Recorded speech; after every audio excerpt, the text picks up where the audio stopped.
A gente já tem um bom número de pessoas online, então, mais uma vez, boas-vindas.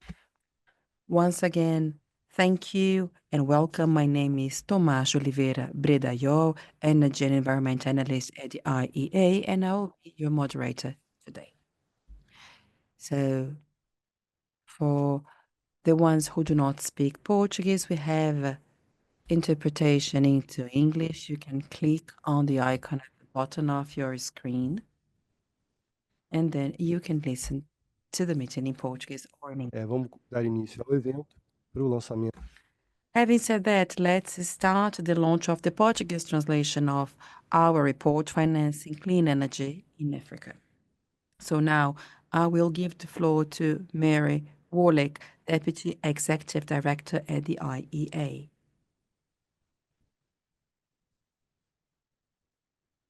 Muito obrigada. Thank you very much to all of you for joining us today.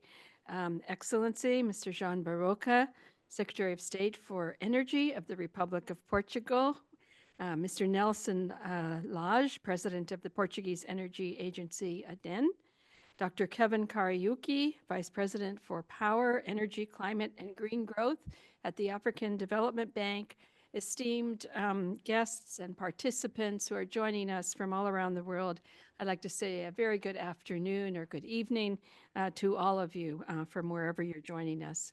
It really is a great pleasure to be able to join you online today to celebrate the outreach of IEA analyses in Portuguese alongside such distinguished members of the Portuguese-speaking community. So please allow me to offer my warm greetings, bem-vindos. Today, we are officially launching the Portuguese translation of IEA's report, Financing Clean Energy in Africa, a moment that is the hallmark, really, of two very close relationships highly valued by the International Energy Agency with Portugal and with the African Development Bank. I'd like to start by expressing my heartfelt gratitude to the government of Portugal and the Portuguese Energy Agency, ADEN, for the invaluable support in making our analyses accessible in the Portuguese language, especially those focusing on the African continent. Thanks to the commitment of Portugal, a member of the IEA, to supporting this dissemination of IEA's work in Portuguese, we are gathered here today as we were back in 2022 when we first launched the Portuguese translation of the Africa Energy Outlook in Mozambique. And for this Financing Clean Energy in Africa report, we joined forces in the Portuguese pavilion in Dubai at COP28, where IEA Executive Director Fatih Birol and the Prime Minister of Portugal launched the executive summary in Portuguese. So I really wish to emphasize how important it is for the IEA that our analyses are made available in Portuguese for Lusophone countries in Africa and beyond. By overcoming language barriers and enabling policymakers to access IEA analyses in their own official language, we positively contribute to bridging knowledge gaps and addressing the unique challenges faced by Portuguese-speaking African countries. But allow me to also thank our great partner on the continent, the African Development Bank, who was also instrumental in the preparation of the report, whose Portuguese version we are publishing today.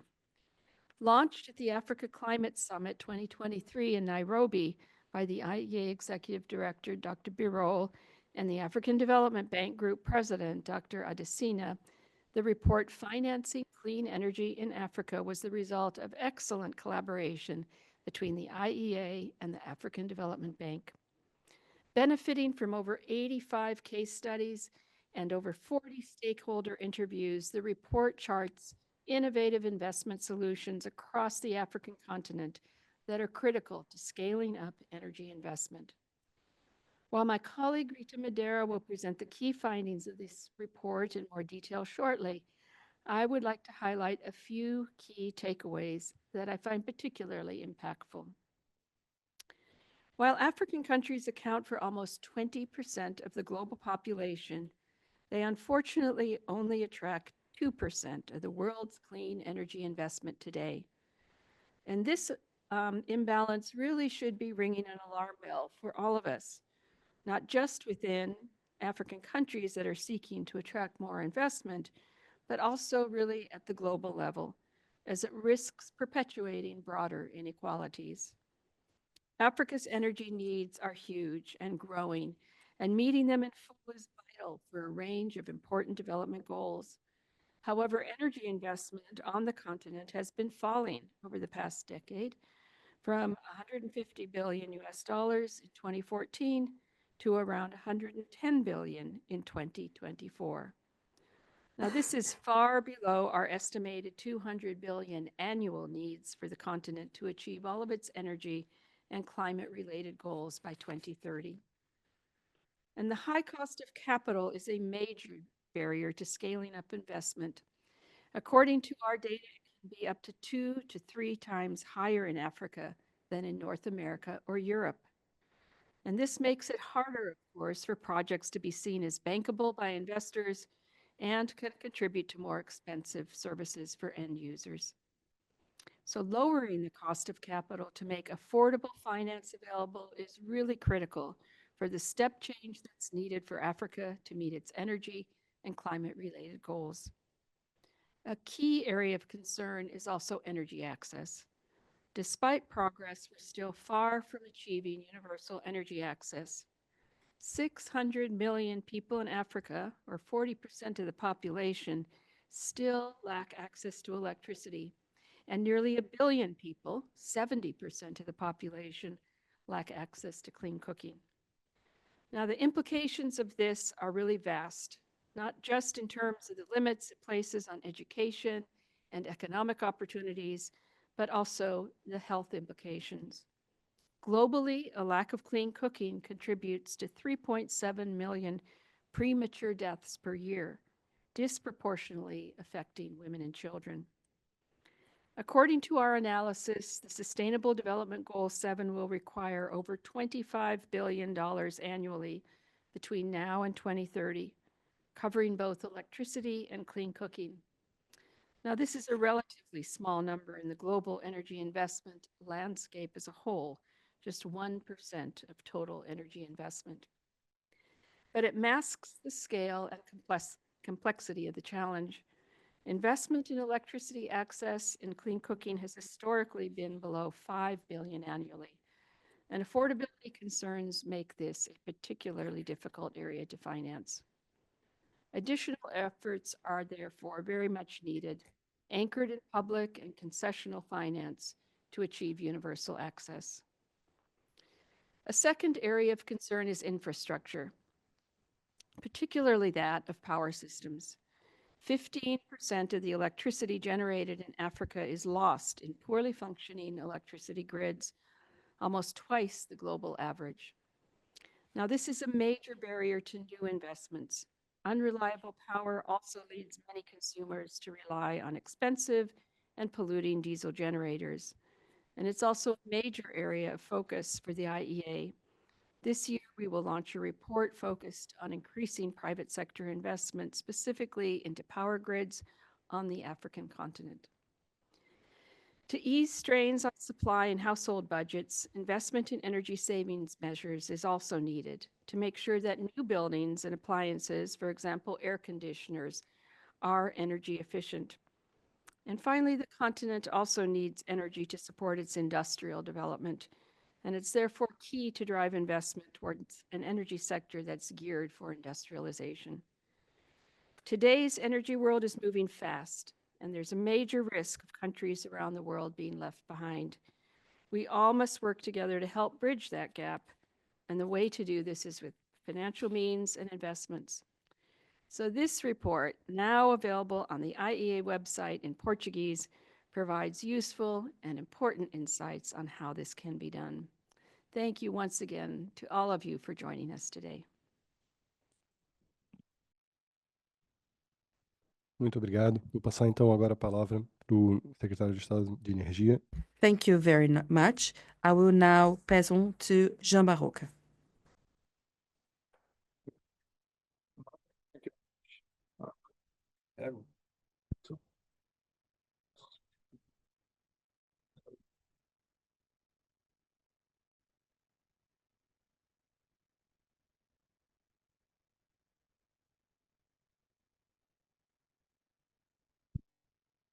Dear Deputy Executive Director, Mary Warwick, dear Secretary of Energy of Portugal, João Barroca, dear Vice President of the African Development Bank, Kevin Karaoke, distinguished guests,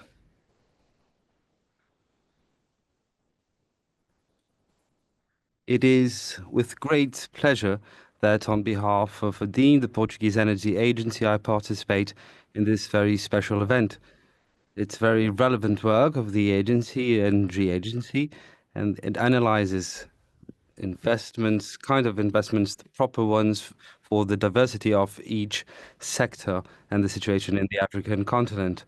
This report then looks into the conclusions of the African Energy Outlook. It's a document that has been done also in the agency and the challenges we have to face in the continent, and we'll talk about investments and this energetic transition in Africa.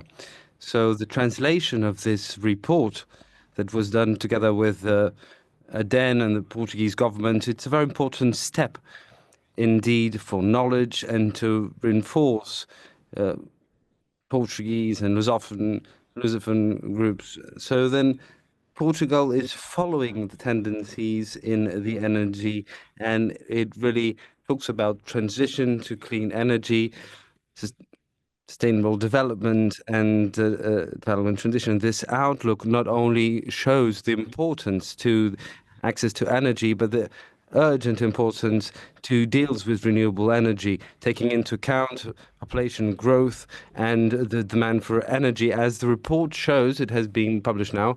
It talks about the private sector as well and their investments. This is a priority for the African countries to get their goals and for the universal access to energy. This transition to sustainable energy is not only a need we have in climatic terms, but we are talking about development, green development as well in African countries. And so in this sense, Portugal is really cooperating with the community of countries that speak Portuguese, together with the objective of decarbonization and sustainable development. Our main growth areas include renewable energy, and it talks also about programs of electrifications for the grid, energetic efficiency, and especially for priority sectors and the development of energy sectors to reinforce the structure for us all. Initiatives like the Plataforma de Cooperação of the Portuguese-speaking African countries, and together with financing, with different funds, now with the Agency for Climate, it shows the Portugal really is looking for having a stronger and inclusive energetic sector. An example of this cooperation as well that we see in the report is the accord we have been done with Cabo Verde as well, with sustainable development projects. This climate fund and environmental and climate fund created with this agreement and initiatives that can contribute to energy transition in Africa. And many multilateral funds are there for fundamental for those clean and renewable energy projects to foster. Portugal wants to work with its different partners and try and foster possible resources for the transition. All the present and colleagues, this Portuguese translation of the report is not only a way of accessing information, but is an important step as well to consolidate the cooperation and strategic cooperation between those Portuguese-speaking countries in Africa. The challenges we face, indeed, they demand integration to face them, proper financing to be able to ensure this energetic transition to be really resilient, inclusive and sustainable. And Portugal is going that way with determination, with technical competence and financial instruments to help all those countries for their energetic transition. we see that our future really talks about the importance of those partnerships and many different groups in the sector to cooperate, companies, financial institutions. So those challenges in that sense will become opportunities to find just, fair and solutions. So today we see that our vision, a common vision for an energy sector with social inclusion and sustainable development. Those are the key missions we have. Thank you so much. Thank you really for sharing with us your thought and your support. We invite now Nelson Large for his talk at the moment. The Deputy Executive Director of the International Agency, St. Mary Warwick, the Secretary of State of Energy of Portugal, João Barroca, the Vice President of the African Development Bank, Kevin Kariuki, distinguished guest. It is indeed with great pleasure that on behalf of ODEN, the Portuguese Energy Agency, I participate in this very special event. I had the pleasure of meeting Mary Warwick and Kevin Kariuki some time ago in Brussels. There was an event with African ministers organized under the Portuguese presidencies of the NAR, led by ODEN. Therefore, it was indeed a double pleasure to be together again now at an event focused on Africa. The launch of the Portuguese version of the report, Financing Clean Energy in Africa, represents, above all, a step in the right direction towards a more accessible, shared, and also, not less important, a fairer, say, energy transition. We live in an era where energy dictates the development options and possibilities of countries. And ignoring this reality means giving up the ability to build a fairer, more resilient and geopolitical balanced future. In this challenging world, and as we know, increasingly challenging, we cannot allow language to be a barrier to knowledge and development for all. It was with this spirit and commitment that Adini, without hesitation, accepted the challenge launched by the International Energy Agency to ensure the translation into Portuguese of this important document, the result of the collaboration between the International Energy and the African Development Bank. For Adini, it's an honor to support this initiative and ensure that the report is now accessible to all Portuguese-speaking countries, both really making financing clean energy in Africa, so as I was saying, is now accessible to all Portuguese-speaking countries, both in Africa and the rest of the world. For us, this collaboration has a very special meaning because of a connection to Portuguese-speaking African countries.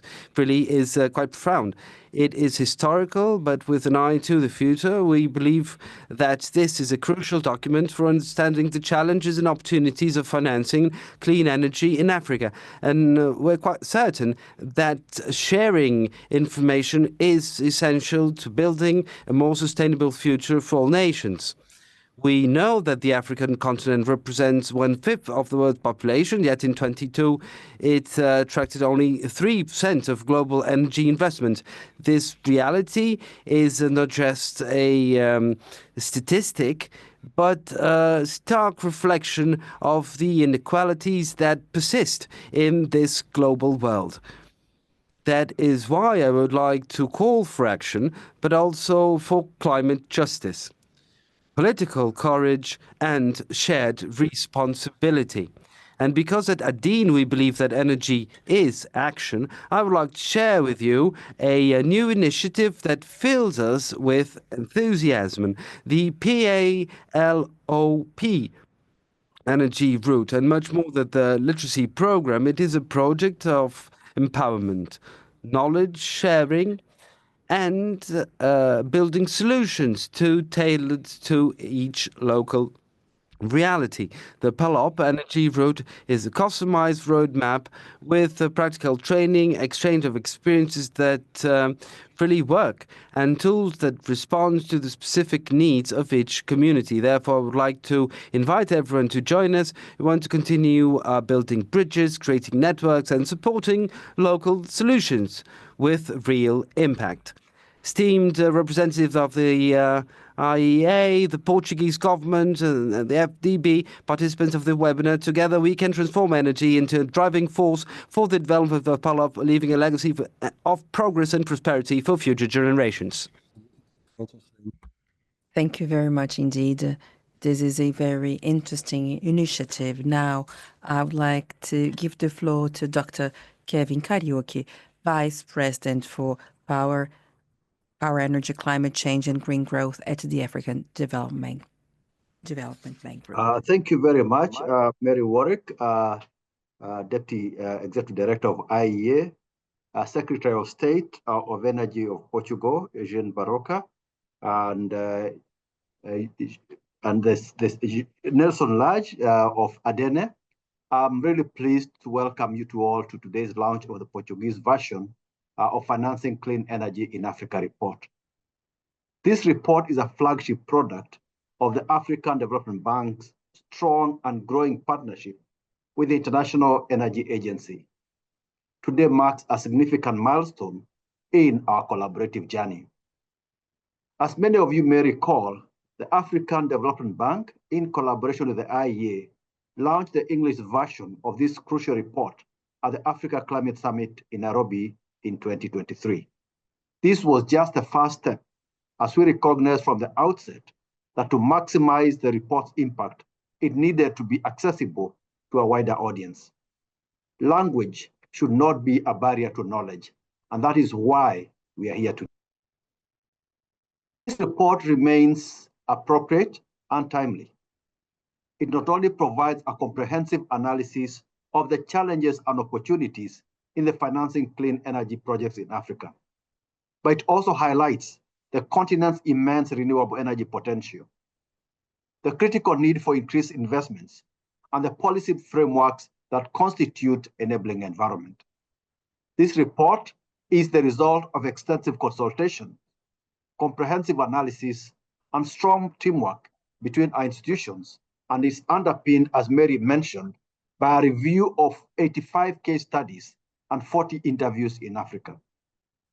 It shares crucial insights on Africa's energy sector, in addition to providing a practical guide for unlocking financing for ramping up clean energy solutions. In this regard, it is noteworthy that Africa needs over $200 billion in annual investments by 2030.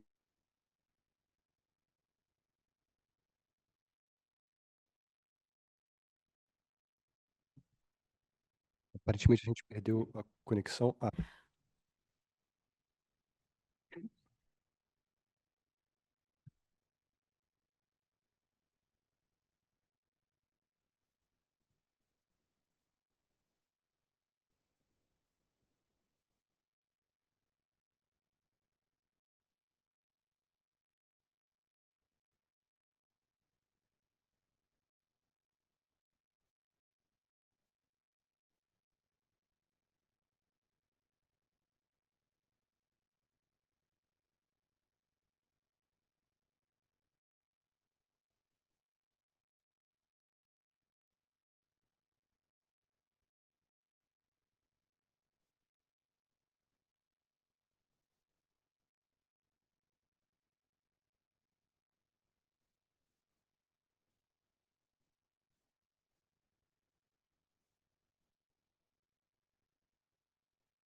Nós é que agradecemos por essa.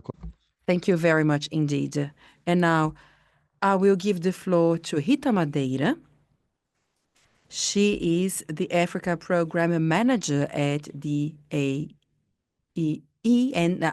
and she will present the insights of the report. Thank you very much indeed, Thomas. Thank you very much, everyone.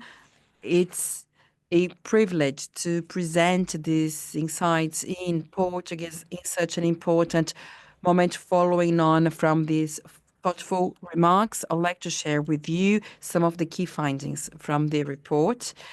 And the starting point for our analysis is looking at historical trends in energy investments across Africa. Lowest report for the lower interest. Overall, energy investment has been declining since its peak in 2014. In 2022, it amounted to less than 90 billion US dollars compared to nearly 150 billion 8 years earlier. When we look at the breakdown of this investment, we see a large disparity between fossil fuel and clean energy spending. Fossil fuel spending has been on a downward trajectory as oil and gas exploration around the continent has declined across the continent. Meanwhile, clean energy investment has remained relatively flat at around $25 to $30 billion per year. As it has been mentioned before, this comes despite the fact that the continent is rich in renewable resources. For instance, Africa is home to 60% of the best solar resources globally, yet it accounts for only 1% of installed solar PV capacity. At the same time as this drop in energy investment, we've also witnessed a significant rise in public debt. Debt service costs are now more than double the level of clean energy investment. These costs are expected to continue rising as African governments have taken on more debt to respond to recent energy and food crises and the ongoing fight against climate change and its impacts they are especially vulnerable to. This means two things. On the one hand, the amount of public funds available to support the energy sector are limited, but it also illustrates the vicious cycle that many countries in the continent are trapped in: lack of investment, increasing debt, which in turn makes investment even more difficult. For example, concerns about the macroeconomic outlooks have a major impact on the risk perception of investors, driving up the cost of capital. We know this relation between risk and cost, be it perceived or real. In fact, for energy projects in Africa, capital can be 2 to 3 times more expensive than in Europe or North America, making it harder to fund projects while keeping energy affordable for the end user. So, what needs to change for African countries to meet their energy and climate goals, such as achieving universal energy access by 2030 and delivering on their national determined contributions? The first aspect is to look at fossil fuel spending. This remains relevant, particularly in relation to natural gas, which continues to play an important role in the energy mix, especially as a source of flexibility for the region's power sector. However, unlike in the past, much of this spending is now focused on domestic use, including supporting the development of industries such as fertilizers, steel, cement, and water desalination. But the real game changer is clean energy. This is what drives the doubling of the overall energy spending by 2030. When we see on the right side, when we break down investment by sectors, we see a tripling in renewables, which account for 80% of new power generation capacity by 2030. Solar power leads the way.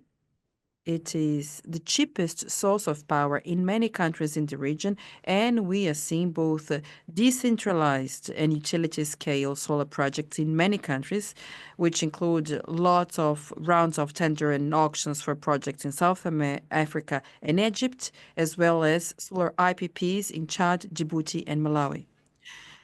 Grid investment is also set to triple.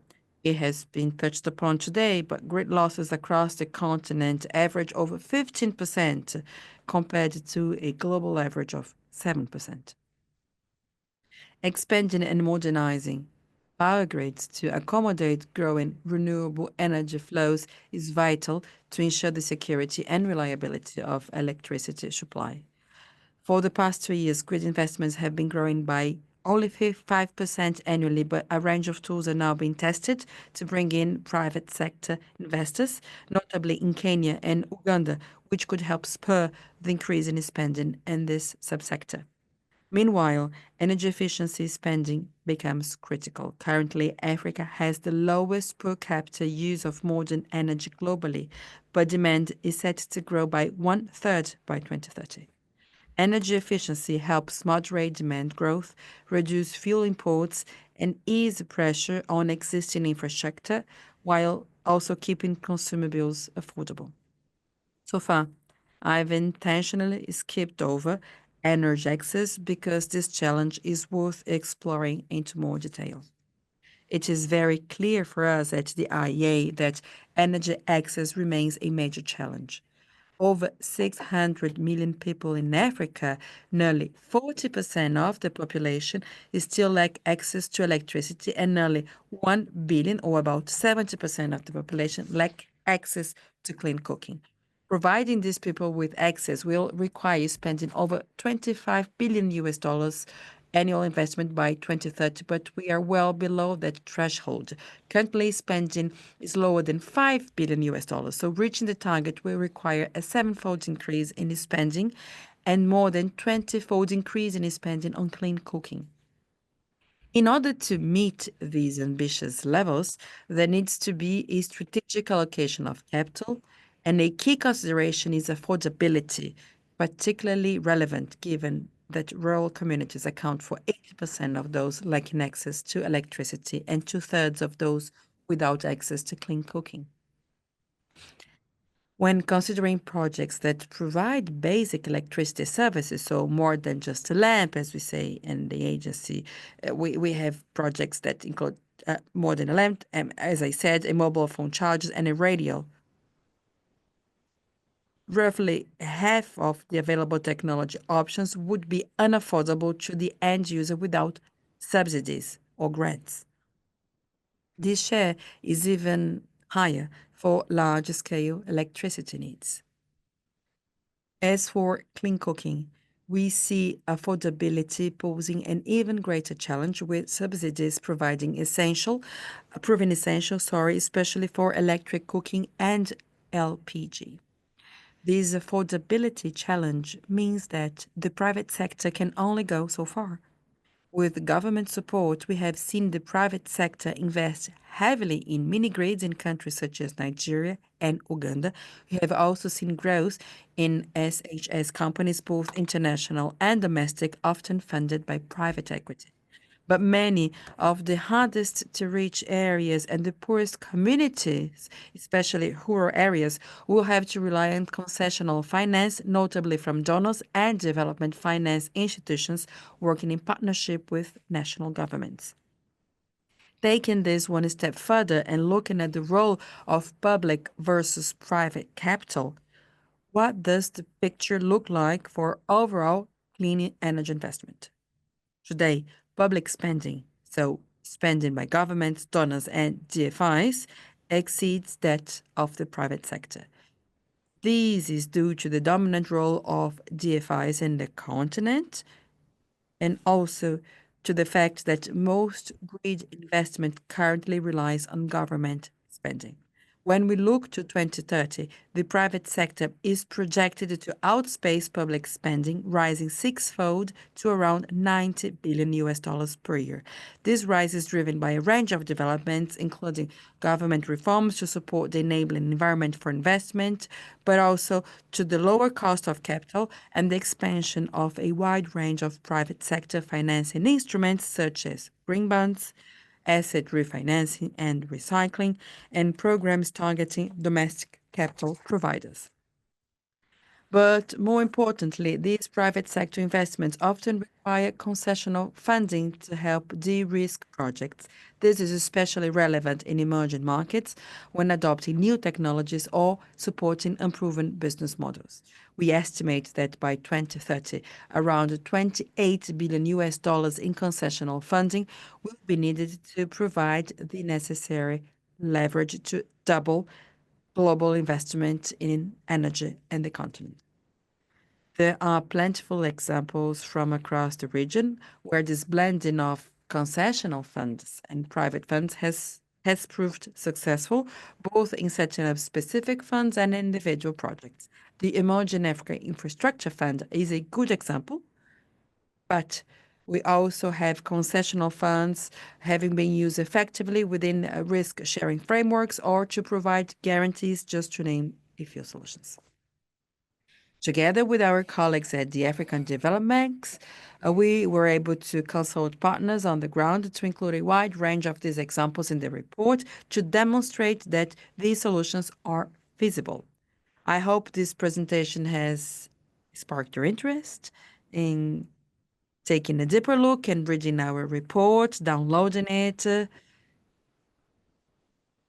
and these insights are very relevant. And this report is now available in Portuguese. Thank you very much, and I'm happy to take any questions.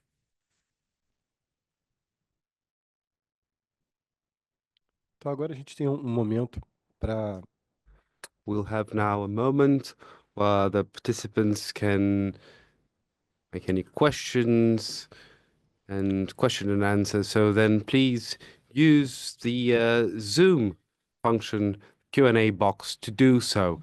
We will answer them as soon as possible. So I'll give you all a couple of minutes to organize this, and please do ask.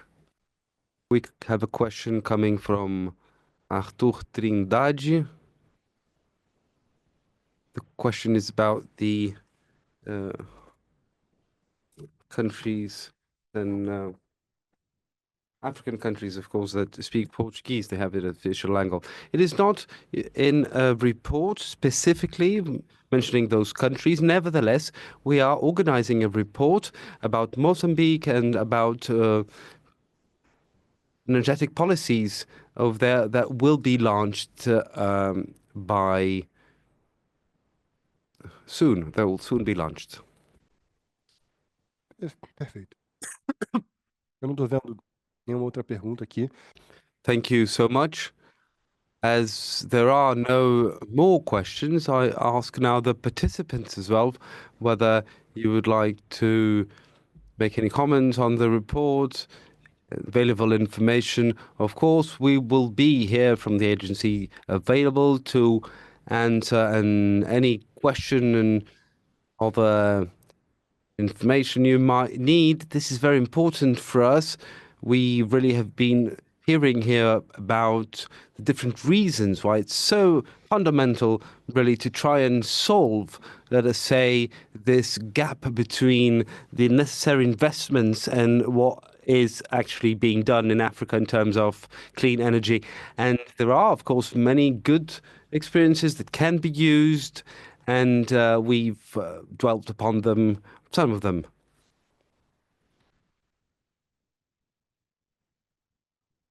We have a question coming from Luis Mascarenhas. He says that there are many projects for Mozambique and other African countries as well, and he's asking what would be a means, adequate means, easier ones to access project financing and methodology associated to them. Would you have any comments on that, please? Well, I would like to really thank you, because this is a question that has been made quite often. What has been described by developers and investors is that they do not access easily financing. This is because financiers as well say that there are no projects really that it would be easy to invest on. So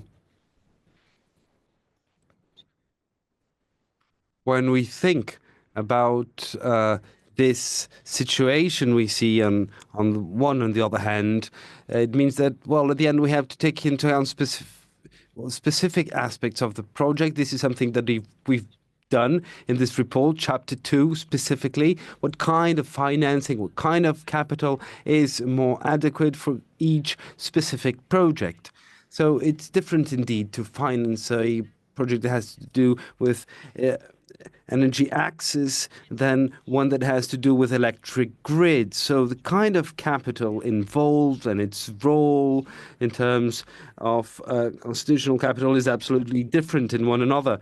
So I would say that it's very important to quite well define what kind of project it is, so as to be able to focus on the finances and donors. When we talk about clean cooking, which is so important for us, for instance, and different sessions of matchmaking between developers of projects and finances, that could be, I would say, a way of helping and foster an easier way of financing a specific project. So it's really something, an unbalance that if we've seen quite often between those that has the capital and those that want to develop projects. So those kind of reports really help quite a lot to be able to identify those gaps and to help them to be able to partner up better.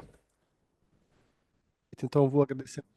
Thanks very much once again to all of those who are here today, all of those involved with such an important dense work we have. There are many opportunities for us in terms of efficiency, access, and also generation of energy, clean and renewable energy. So it's great to see so many of you deeply involved and engaged with the project. I believe we might have a last question.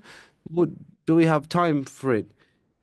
Yes, let us take this last question of Serafin Silveira. She says that there is no changing industry and access to energy. That's a fact. How can we change the actual situation when we see that the cost of capital of projects in Africa are very high? In rural areas, for instance, it can be very reduced or inexistent. So it's very important that government assume some risk, is it not? Indeed, it is, and it's a very great question you make as well. I have the honor to say that we've dealt with it, and we found two dimensions that can be dealt with in your question.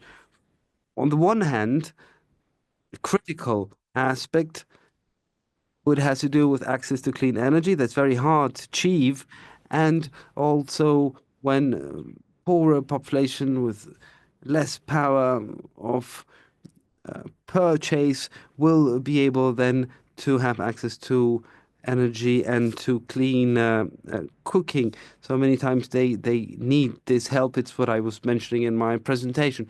The productive use of energy and to have clients that can also talk about financial viability for the projects. That's absolutely fundamental.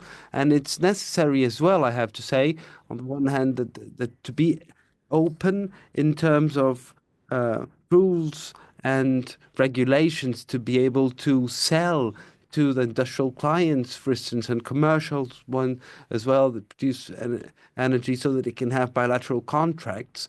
And that is an element, and they need a frame that would be then important to understand this, and a holistic view so that the public and energy companies can also develop their grid in terms of integrated plans of energy. So going back to what I was saying in the beginning, this is a very good question indeed, and we will be able to answer it later on during our project. We are looking to this in detail, and we will have another report that will be launched. We still do not have a date, but we will have an analysis that will be done about that specific theme you were putting up. So thanks a lot for the question. Perfeito. Então, acho que a gente está chegando aqui no final do. Thank you. So we're close to the end of our meeting. And I think can wrap up And to conclude, I have some final remarks. Recently, at the IEA, we published the Global Use Review with insights on the use of energy and what leads the spike in demand for energy is also the use of cooling devices such as air conditioning, which are also used in Africa. And the demand is projected to rise a lot in the upcoming years. And we hear about AI, which is another area of interest. However, based on the current data, the major force driving a rise in demand for energy is domestic appliances such as air conditioning. So we have to increase the funding so that the new air conditioning are efficient. And this is not only a priority for Africa, but globally. But Africa is very important for the world, and we need to work on it together, ensuring that the future use of energy will be sustainable. Having said that, I would like to thank you very much for your participation, for joining our meeting, and stay tuned and engaged. Thank you very much.